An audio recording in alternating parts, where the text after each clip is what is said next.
Peter Travers. How Milos Forman injected warmth and mischief into stellar films. Hearing the news of the death of master filmmaker Milos Forman, images flooded in. Not of his movies, at least not right away. I remembered Milos, at his Connecticut farmhouse 8 years ago, poking at me with his cigar. Any threat and emotion dissipated instantly by the warm, mischievous glint in his eye.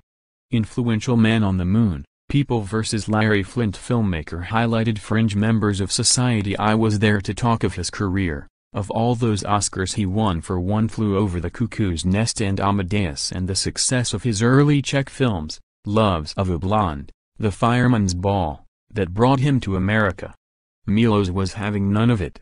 A naturalized U.S. citizen since 1977, Milos, in accent and attitude, never lost touch with his homeland. He pronounced his name Milos Forman. He liked you to treat him with the same directness with which he approached life. That Czech rumble in his voice could cut through bullshit like a laser. Success, ha, he tells me, poking away. Where was success when the audiences don't come for Valmont, for the People vs. Larry Flynt, for Man in the Moon, for Goya's Ghosts? He said, referencing the last 4 features on his resume. I work for the fun, for the collaboration, for things that matter. Fun is the last word that comes to mind when Milos recounts the details of his life. Born in Kaslov, Czechoslovakia in 1932, young Milos watched his Protestant parents taken off to Nazi concentration camps, where they died for allegedly participating in the underground resistance. Later, Milos learned his biological father was a Jewish architect with whom his mother had an affair. Melodrama, Milos said with wry grin. It was more than that. Even as a young filmmaker in Prague at the start of the Czech New Wave, Milos found comedy a useful way to express his rebellious impulses. 1967 and oppose s. The Fireman's Ball is, on the surface, about a minor social event in a small town. But its satirical subtext is aimed at the tyranny of East European communism, which got the film banned at home. Milos's first American film, Taking Off, was a box office flop in 1971, and the director struggled to find work in his adopted country. Then, in 1975, came One Flew Over the Cuckoo's Nest, a film about the tragic heroic Randall Patrick McMurphy, Jack Nicholson, stuck in a mental institution fighting oppression embodied by the dictatorial nurse Ratched, Louise Fletcher. That was my story, too, said Milos of the Oscar-winning landmark that won gold trophies for Nicholson, The Perfect Actor, Fletcher and Milos himself as Best Director. That and oppose me fighting against people who tell me, no, you can't do that. And oppose, Communist Party was my big nurse. What comes through most strongly in Cuckoo and oppose Nest is the empathy Milos feels for the outsider, the nonconformist.